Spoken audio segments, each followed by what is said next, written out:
സൂറത്ത് ആലു ഇമ്രാനിലെ 64-ാമത്തെ ആയത്ത്. ഇത് സാധാരണ നമ്മൾ കേൾക്കുന്നതാണ്. സുബ്ഹ് നമസ്കാരത്തിന്റെ മുമ്പുള്ള 2 റക്അത്ത് സുന്നത്ത് നമസ്കാരത്തിൽ നബി സല്ലല്ലാഹു അലൈഹി വസല്ലം 2ാമത്തെ റക്അത്തിൽ പലപ്പോഴും ഓതാറുണ്ടായിരുന്ന, നമ്മൾ കാഫിറൂനും ഇഖ്ലാസും മാത്രം ഓതൽ. വേറെ 2 രീതികൾ കൂടി ഹദീസിൽ വന്നിട്ട് അതിലൊന്നാണ് 2ാമത്തെ റക്അത്തിൽ പലപ്പോഴും നബി ഓതാറുണ്ടായിരുന്നത്. ഇത് കാഫിറൂന് പകരം എന്താണ്? നമുക്കറിയാം, തൻഖുൽ യാ അഹ്ലൽ കിതാബി തആലൂ ഇലാ കലിമത്തിൻ സവാഇൻ ബൈനനാ വബൈനകും. അഹ്ലു കിതാബുകാരെ, നബിയെ അവരോട് നിങ്ങൾ പറയുക. എന്താ പറയേണ്ടത്? അഹ്ലു കിതാബുകാരെ, ജൂതന്മാരെ, ക്രിസ്ത്യാനികളെ, വരൂ. എന്തിലേക്ക് വരൂ? ഞങ്ങൾക്കും നിങ്ങൾക്കുമിടയിൽ തുല്യമായ ഒരു ആശയത്തിലേക്ക്, ഒരു വാചകത്തിലേക്ക്. അതെന്താ? ക്രിസ്ത്യാനികൾ അട്ടിമറിച്ച കാര്യത്തെക്കുറിച്ചല്ല പറയുന്നത്. നിങ്ങളുടെ പ്രവാചകന്മാർ പറഞ്ഞ നിങ്ങളുടെ വേദഗ്രന്ഥത്തിലുള്ളതും മുസ്ലിങ്ങളായ ഞങ്ങൾ, മുഹമ്മദ് നബിയാകുന്ന ഞാൻ പറഞ്ഞുകൊണ്ടിരിക്കുന്നതുമായ ശരിയായ കാര്യം അതെന്താ? അല്ലാ നഅ്ബുദ ഇല്ലല്ലാഹ്, അല്ലാഹുവിനല്ലാതെ മറ്റാരെയും നമ്മൾ ആരാധിക്കരുതെന്ന കാര്യം. അവിടെ എന്തുണ്ട്? അല്ലാ നഅ്ബുദ, നഫി, ഇല്ലല്ലാഹ് ഇസ്ബാത്ത്. അവിടെ നിർത്തില്ല, വേറൊരു നഫി പിന്നെ വേറെ പറയാൻ, വലാ നുശ്രിക ബിഹി ശൈആ, അല്ലാഹുവിൽ വേറെ ആരെയും നമ്മൾ പങ്കു ചേർക്കരുത്. പാഠം നിശ്ചയിച്ചു, ആരെയും പങ്കു ചേർക്കാൻ പാടില്ല. 2ാമത്തെ നഫിയാണ്. ഇതെന്തിനാ ജൂത ക്രിസ്ത്യാനികൾ പറയുന്നത്? ജൂത ക്രിസ്ത്യാനികൾക്ക് അള്ളാഹുൽ വിശ്വാസല്ലേ? ഉണ്ടോ? ഉണ്ട്. അവരിലേക്ക് അയക്കപ്പെട്ട നബിയിൽ അവർ വിശ്വസിച്ചിട്ടില്ലേ? ഈസയിലും മൂസയിലും ഉണ്ടോ? ഉണ്ട്. തൗറാത്ത്, ഇഞ്ചീൽ എന്ന് പറയുന്ന വേദഗ്രന്ഥത്തിൽ വിശ്വസിച്ചിട്ടില്ലേ? ആ ഗ്രന്ഥത്തിൽ പറയുന്ന പരലോകമുണ്ട് എന്നൊരു വിശ്വാസല്ലേ? ഉണ്ട്. ഇതൊക്കെ ഓൽക്കുണ്ട്. അതൊക്കെ പറഞ്ഞിട്ടും ഒരു മുസ്ലിം ആയില്ല എന്നാണല്ലോ മനസ്സിലാകുന്നത്. അപ്പൊ അതിൽ എന്ത് മനസ്സിലാക്കൽ? ലാ ഇലാഹ ഇല്ലല്ലാഹ് പറഞ്ഞതുകൊണ്ടോ, ഞാനത് അംഗീകരിക്കുന്നവനാണ് എന്ന് പറഞ്ഞതുകൊണ്ടോ, അള്ളാഹുവിലും മുഹമ്മദ് നബിയിലും മുഹമ്മദ് നബിന്റെ ഖുർആനിലും നാളെ പരലോകവും ഉണ്ട് എന്ന് പറഞ്ഞതുകൊണ്ടോ മാത്രം ഒരുത്തൻ എന്താവൂല? വിശ്വാസിയാവുകയില്ല. ഇല്ലെങ്കിൽ പിന്നെ അഹ്ലു കിതാബുകാരെ മാത്രം വിളിച്ച് പറയേണ്ട കാര്യമല്ല. നിങ്ങളോ അതൊക്കെ വിശ്വസിക്കുന്നുണ്ട്. നിങ്ങളെ പ്രവാചകൻ വിശ്വസിച്ചിട്ടുണ്ട്, ഗ്രന്ഥത്തിൽ വിശ്വസിച്ചിട്ടുണ്ട്, പരലോകത്തിൽ വിശ്വാസമുണ്ട്, അള്ളാഹ് വിശ്വാസമുണ്ട്. നിങ്ങളും നമ്മളൊക്കെ കണക്കന്നെ. നമ്മൾ മുസ്ലിങ്ങൾ, നിങ്ങൾ വേറെ തരത്തിലുള്ള മുസ്ലിങ്ങൾ, അള്ളാഹ്പ്പെട്ട മുസ്ലിങ്ങൾ, അങ്ങനെ പറഞ്ഞാൽ പോരെ? അതല്ല പറയണത്. വരൂ, പക്ഷേ അള്ളാഹുവിനെ മാത്രമേ ആരാധിക്കാവൂ എന്ന് മാത്രമല്ല, മറ്റാരെയും അവനിൽ പങ്കു ചേർക്കാൻ പാടില്ല. ഇതെന്തുകൊണ്ട് അവരോട് പറയേണ്ടി വന്നത്? നിങ്ങൾ അള്ളാഹുവിനെ ആരാധിക്കുന്നു, അതോടൊപ്പം അതിന്റെ കൂടെ പരിശുദ്ധാത്മാവിനെയും പുത്രനെയും കൂട്ടിച്ചേർത്തു, അല്ലെങ്കിൽ മാതാവിനെ കൂട്ടിച്ചേർത്തു. അങ്ങനെ ആരാധിക്കുന്നവരുണ്ട്. പരിശുദ്ധാത്മാവിന് പകരം പിതാവ്, പുത്രൻ, മാതാവ്, മറിയമ്മനെ കൂട്ടിയിട്ട്. അങ്ങനത്തെ ക്രിസ്ത്യാനി വിഭാഗമുണ്ട്. അപ്പൊ അത് പറ്റൂല. അതുപോലെ നിങ്ങൾ മൂസാ നബിയെ അംഗീകരിച്ചു, മൂസാ നബിയുടെ വേദഗ്രന്ഥത്തെ അംഗീകരിച്ചു, അള്ളാഹുവിനെ അംഗീകരിച്ചു, പക്ഷെ അതിന്റെ കൂടാണ്ട് കൂട്ടിച്ചേർത്തു, ഉസൈറിനെ കൂട്ടിച്ചേർത്തു. അതുകൊണ്ട് നിങ്ങളെ ലാ ഇലാഹ ഇല്ലല്ലാഹ് ബാത്തിലായി പോയിന്. അതുകൊണ്ട് അതൊക്കെ ഒഴിവാക്കിയിട്ട് നിങ്ങൾ ഇങ്ങോട്ട് വരൂ. അപ്പൊ ഇത് മുഹമ്മദ് നബിയിലും ഖുർആനിലും അള്ളാഹുവിലും പരലോകത്തിലും വിശ്വസിച്ച് അതോടൊപ്പം അള്ളാഹു അല്ലാത്ത ആളുകളോട് ദുആ ചെയ്താൽ അവന്റെ ലാ ഇലാഹ ഇല്ലല്ലാഹയും പൊളിഞ്ഞു. ഓനാരല്ല, മുസ്ലിമല്ല. അപ്പോഴോട് നമ്മൾ പറയാണ്ട് വരി, നിങ്ങൾ വരി. എന്തിലേക്ക്? ഇപ്പറഞ്ഞ കാര്യത്തിലേക്ക്. ഈസാ നബിന്റെ ആൾക്കാരോടും മൂസാ നബിന്റെ ആളുകളോടും അള്ളാഹു എന്താണോ പറഞ്ഞത് ആ കാര്യത്തിലേക്ക് ലാ ഇലാഹ ഇല്ലല്ലാഹ് ചൊല്ലിയ മാപ്പിളമാരെന്ന് പറയുന്ന ആളുകളെ, കുബൂരികളെ, വരൂ. അള്ളാഹ്ക്ക് മാത്രമേ ഇബാദത്ത് ചെയ്യണം. വേറെ ആരെയും, മൊയ്തീജേക്കനെയും നാഗൂർപ്പാപ്പനെ മറ്റേ ആണ്ടവരെയും ഒന്നും വേണ്ട. എന്നിട്ടോ വലാ യത്തഖിദ ബഅദുനാ ബഅദൻ അർബാബൻ മിൻ ദൂനില്ലാ, നമ്മൾ അങ്ങോട്ടും ഇങ്ങോട്ടും പരസ്പരം ചിലരെ റബ്ബുകളായി സ്വീകരിക്കാൻ പാടില്ല. എന്ന് പറഞ്ഞാൽ റബ്ബെന്താ? അല്ലാത്ത വേറെ റബ്ബുണ്ടെന്ന് ജൂതന ക്രിസ്ത്യാനി വിശ്വസിച്ചോ? ഉണ്ടോ? ഇല്ല. പിന്നെന്താ? പാതിരിമാരും പുരോഹിതന്മാരും അച്ഛന്മാരും പാർക്കയാത്തീസമാരും പോപ്പുമാരും പറഞ്ഞത് അവർ ഹലാലാക്കിയതിന് ഹലാലും ഹറാമാക്കിയതിന് ഹറാമുമാക്കി. അതെന്താണ്? നിയമനിർമ്മാണം ആർക്ക് വകച്ചു കൊടുത്തു? ദീന്റെ ഇബാദത്ത് പറയാനുള്ള അധികാരം അള്ളാഹ്ക്ക് പകരം ഇവർക്ക് വകച്ചു കൊടുത്തു. പോപ്പ് ഒരു കാര്യം തീരുമാനിച്ചാൽ അത് ദീനാണ് അല്ലേ? ഓരോ വിശ്വാസം അങ്ങനല്ലേ? അച്ഛന്മാർക്ക് കല്യാണം ഉണ്ടായിരുന്നില്ല, കല്യാണം അനുവദിച്ചു. വിവാഹമോചനം ഉണ്ടായിരുന്നില്ല, ക്രിസ്ത്യാനികൾ വിവാഹമോചനം അനുവദനീയമാക്കി. അനന്തരാവകാശ നിയമത്തിൽ മാറ്റം വരുത്തി. പിന്നെ ജനാഭിമുഖ പ്രാർത്ഥന, വിഗ്രഹത്തിന് നേരെ തിരിഞ്ഞുകൊണ്ട് അങ്ങനെ അങ്ങോട്ട് ഇങ്ങ് നിസ്കരിക്കുക, പ്രാർത്ഥിക്കുക. അതിപ്പോ തിരുത്തി. എന്താണ്? ഇങ്ങോട്ട് അഭിമുഖമാണ്. അപ്പോ അതിൽ മാറ്റം വരുത്തി. കിബില മാറ്റി അർത്ഥം. കിബില മാറ്റാനുള്ള അധികാരം ആർക്കാം? അള്ളാഹ്ക്കല്ലേ. ഇവിടെ ആരാ മാറ്റുന്നത്? പോപ്പ്. ഇപ്പോൾ നടന്നുകൊടുക്കുകയാണ്. അപ്പൊ പോപ്പുമാരെയും മതപണ്ഡിതന്മാരെയും റബ്ബാക്കി എന്നാൽ അവരെ നിങ്ങൾ അള്ളാഹിന്റെ സ്ഥാനത്ത് നിയമനിർമ്മാണത്തിന് അധികാരമുള്ള ആളുകളാക്കി മാറ്റി. ആ സ്ഥാനത്ത് മുസ്ലിങ്ങൾക്ക് എന്താ പറ്റി?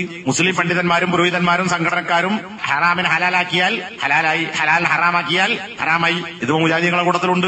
ക്രിസ്തുമസ് ആഘോഷിക്കാൻ പാടില്ല, ഓണം ആഘോഷിക്കാൻ പാടില്ല എന്ന് പണ്ടുള്ള ആളുകൾ പഠിപ്പിച്ചു.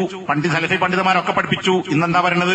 ഓണവും ക്രിസ്തുമസും ഒക്കെ പണ്ടുണ്ടായിരുന്നു, നമ്മുടെ ഉലമാക്കൾ പണ്ടുണ്ടായിട്ടുണ്ട്, അവരൊക്കെ അതിൽ നിലപാട് പറഞ്ഞിട്ടുണ്ട്, അവരാരും അതിൽ എതിർത്തിട്ടില്ല. അതുകൊണ്ട് മുജാഹിദുകളെ ഓണം ആഘോഷിച്ചോളൂ എന്നാണ്. അപ്പൊ എന്താ? പുതിയ നിയമല്ലേ? അള്ളാഹുവിന്റെ ദീനിൽ വേറെ നിയമം ഉണ്ടാക്കലാണ് അല്ലേ? എന്റെ നാട്ടിലെ ഗ്രൂപ്പിൽ മുജാഹിദുകളിൽ പെട്ട കേനമുണ്ട്, മറ്റുമുണ്ട്. രണ്ടിൽപ്പെട്ട ആളുകൾ ഓണാഘോഷം നടത്തി, ഓണപ്പൂവിട്ടു. മറ്റേ കുമ്പപ്പള്ളയൻ പുറത്ത് ബാനറിലുണ്ട്. ഇതൊക്കെ വെച്ചിട്ട് ആളുകളെ ആദരിക്കുന്ന പരിപാടി ഒരുത്തർ മാർക്കസ്ദാവിന്റെ ആളാണ് നടത്തുന്നത്. പങ്കെടുക്കുന്നതിൽ 2 കൂട്ടരുണ്ട്. സ്വാഗതം നന്ദി പറഞ്ഞത് കേനന്മാരനാണ്. അപ്പൊ ഞാൻ അതിന്റെ അടിയിൽ എഴുതി, ഉളുപ്പുണ്ടോ മുജാഹിദുകളെ? എന്നിട്ട് നബിദിനം തെളിവില്ലാത്തതിനാൽ വിദഗ്ധാണെന്ന് പറയുന്ന നിങ്ങൾക്ക് തൃക്കാക്കര അപ്പനെ പുഷ്പാർച്ചന നടത്തി ഓണം ആഘോഷിച്ച് ശിർക്ക് ചെയ്യാൻ, ശിർക്കാചരിക്കാൻ നിങ്ങൾക്ക് എന്ത് വകുപ്പാണുള്ളത്? നബിദിനം ആഘോഷിക്കാത്തത് എന്തുകൊണ്ടാണ്? തെളിവില്ലായിട്ട്. ഷിർക്കാക്കാൻ അപ്പന് പൂവിടാൻ തെളിവുണ്ടോ അതിൽ? മറ്റത് ബിദ്അത്താണ്. മൗലൂദ് ഓതാതെ നബിദിനം കഴിച്ചാൽ ബിദ്അത്തേ ഉള്ളൂ. മൗലൂദ് ഓതി കഴിക്കുമ്പോൾ എന്താ ഉള്ളൂ? ഷിർക്കാവുള്ളൂ. അപ്പൊ നാ മുജാഹിദക്ക് മൗലൂദ് ഓതാത്ത ഒരു നബിദിനം കഴിച്ചൂടെ? ബിദ്അത്തേ ഉള്ളൂ. ക്രിസ്തുമസ് ആഘോഷിക്കാൻ പറ്റുമെങ്കിൽ അത് ചെയ്യാലോ. ഓണം ഷിർക്കാണ്. ഷിർക്ക് പറ്റും, എന്ത് പറ്റൂല? നബിന്റെ പേരിൽ നടത്തുന്ന മൗലൂദ് പറ്റൂല. ഒരു കുട്ടി ആരും ഒന്നും വേണ്ടില്ല. അതിൽ എല്ലാ ജാതിയുണ്ട്, വലിയ വലിയ കൊമ്പന്മാരുണ്ട്, എല്ലാവരും ഉണ്ട്. അപ്പൊ എന്താ ഇത് എന്താ മനസ്സിലാക്കുന്നത്? ഓണം ആഘോഷിച്ചോളൂ ആര് പറഞ്ഞു? രണ്ടു കൂട്ടർ 10 കൊടുത്തു. ഹറാമിനെ ഷിർക്കിനെ ഹലാലാക്കി. അതാണ് ഈ പറഞ്ഞത് വലാ യത്തഖിദ ബഅദുനാ ബഅദൻ. ചിലരെ പോപ്പുമാരാക്കാൻ പാടില്ല, റബ്ബാക്കാൻ പാടില്ല. വേറെ റബ്ബുണ്ടെന്ന് ഗുരുവാൻ വിശ്വസിക്കുന്നില്ല, ക്രിസ്ത്യാനി വിശ്വസിക്കുന്നില്ല. പക്ഷെ ഇത് റബ്ബാക്കണ പണിയാണ്. റബ്ബെടുക്കേണ്ട പണി സൃഷ്ടികൾ കൊടുക്കുക. എന്നിട്ട് എന്താ പറയണത്? മിദ്ദൂരില്ല അള്ളാഹു പറഞ്ഞു ഫൈൻ തവല്ലൗ. ജൂത ക്രിസ്ത്യാനികളെ വിളിച്ചിട്ട് ഈ ലായലാല പറഞ്ഞു കൊടുക്കുക. എന്നിട്ട് അവർ പിന്തിരിഞ്ഞു പോവുകയാണെങ്കിൽ എന്ന് പറഞ്ഞാൽ ഇപ്പറഞ്ഞ വേറെ ആരെയും ആരാധിക്കാൻ പാടില്ല, അള്ളാഹുവിനെ മാത്രമേ ആരാധിക്കാവൂ എന്ന ലാ ഇലാഹ ഇല്ലല്ലാഹ് നഫിയും ഇസ്ബാത്തും അടങ്ങിയ ലാ ഇലാഹ ഇല്ലല്ലാഹ് ജൂതനും ക്രിസ്ത്യാനിയും സ്വീകരിക്കുന്നില്ലെങ്കിൽ, അത് കേൾക്കാതെ അവർ തിരിഞ്ഞു പോയാൽ, ഇതും ഗൗരവത്തെ ശ്രദ്ധിക്കണം. എന്താ പറഞ്ഞത്? ഈ പറഞ്ഞ ലാ ഇലാഹ ഇല്ലല്ലാഹ് സ്വീകരിക്കാൻ നിങ്ങൾ തയ്യാറല്ല. പക്ഷെ ഓൽക്ക് എന്ത് വിശ്വാസമുണ്ട്? നേരത്തെ പറഞ്ഞ് വീണ്ടും ആവർത്തിക്കാൻ, ഞാൻ ആ വെറുതെ പറയാൻ വിചാരിക്കണ്ട. അള്ളാഹു ഉണ്ട്, നബിയുണ്ട്, അവരുടെ ബന്ധമുണ്ട്, പരലോകമുണ്ട്. നമ്മുടെ നാട്ടിലെ കുബൂരികൾ വിശ്വസിക്കുന്ന പോലെ ഇതൊക്കെ അവരും വിശ്വസിച്ചിരുന്നു. അവരോട് എന്താ പറയുന്നത്? എന്നാൽ നിങ്ങൾക്ക് ലാ ഇലാഹ ഇല്ലല്ലാഹ് പിഴവ് പറ്റിയിട്ടുണ്ട്, അതിൽ നിങ്ങൾ ഇസ്ബാത്ത് അംഗീകരിച്ചു, നിങ്ങൾക്ക് നഫിയില്ല, അള്ളാഹു അല്ലാത്തവരെ ആരാധിച്ചുകൂടാ എന്ന വിശ്വാസം നിങ്ങൾക്കില്ല. സമസ്തക്കാരന്റെ സ്ഥിതി എന്താണ്? അത് തന്നെയാണ്. അള്ളാഹിനെ ആരാധിക്കണം എന്ന് പറയുന്നു, അത് ഇസ്ബാത്ത് മാത്രമായിട്ടുള്ളൂ. നഫിയുണ്ടോ? അള്ളാഹു അല്ലാത്തവരോട് ദുആ ചെയ്തുകൂടാ എന്ന വിശ്വാസം ഉണ്ടോ? ഉണ്ടോ? ഇല്ല. ഫത്താവ മുഹീസുന്ന എന്ന് പറയുന്ന ഇന്നും ജീവിച്ചിരിക്കുന്ന പൊന്മള അബ്ദുൽ ഖാദർ മുസ്ലിയാരുടെ ഫത്വകളിൽ അള്ളാഹു അല്ലാത്തവരോട് ദുആ ചെയ്യാമോ എന്ന ചോദ്യത്തിന് എന്താ ഉത്തരം? അതെ, പച്ച മലയാളത്തിൽ അള്ളാഹു അല്ലാത്തവരോട് ദുആ ചെയ്യാം, പ്രാർത്ഥിക്കാമെന്നല്ല. മലയാളമല്ല കൊടുത്തത്. ഇസ്തിഗാസ നടത്താമെന്നല്ല, ഇടയാളനാക്കാമോന്നല്ല. ദുആ ചെയ്യാമോ? ദുആ ചെയ്യാം. ലാ ഇലാഹ ഇല്ലല്ലാഹ് അർത്ഥം തിരിഞ്ഞോ? നഫി ഇസ്ബാത്തും വന്നോ? ഇല്ല. എന്ത് മാത്രം ഉണ്ടായി? ഇസ്ബാത്തുണ്ട്, എന്തുണ്ടായില്ല? നഫി ഉണ്ടായില്ല. ആരെ പോലെ? ജൂതനെ പോലെ. ആരെ പോലെ? ക്രിസ്ത്യാനിയെ പോലെ. അപ്പോ അവർ പിന്തിരിഞ്ഞു പോയാൽ ഇനി ഓരോട് പറയാനുള്ള വർത്താനം എന്താ? കൂലു. ആദ്യം നബിനോടാ പറഞ്ഞത്, പിന്നെ ഇവിടെ കൂലു എന്നാരാ? നബിനോടും സഹാബത്തിനോടും. ഇത് കേൾക്കുന്ന നമ്മളും ഇതേ കാര്യം പറയണം. എന്നിട്ട് അവരോട് പറയുക, നിങ്ങൾ മുസ്ലിം ആകുന്നില്ലേ? ഇഷ്ഹദൂ, നിങ്ങൾ സാക്ഷികളാകണം. എന്തിന്? ബി അന്ന മുസ്ലിമൂൻ, ഈ തൗഹീദിലേക്ക് നിങ്ങളെ ക്ഷണിക്കുന്ന ഞങ്ങൾ മുസ്ലിങ്ങളാകുന്നു എന്ന് പറഞ്ഞാൽ എന്താ? നിങ്ങളെ ലാ ഇലാഹ ഇല്ലല്ലാഹ് അല്ല ഞങ്ങളത്. നിങ്ങളത് ഇസ്ബാത്തില്ല, നഫിയില്ലാത്ത തൗഹീദാണ്. ഞങ്ങളത് ഇസ്ബാത്തും നഫിയുള്ള തൗഹീദാണ്. അള്ളാഹുവിനെയും ആരാധിക്കാം, അല്ലാത്തവരെയും ആരാധിക്കാം എന്നാണ് നിങ്ങൾ പറയുന്ന തൗഹീദ്. ഞങ്ങളുടെ തൗഹീദ് അള്ളാഹു അല്ലാത്ത ആരെയും ആരാധിക്കാൻ പാടില്ല.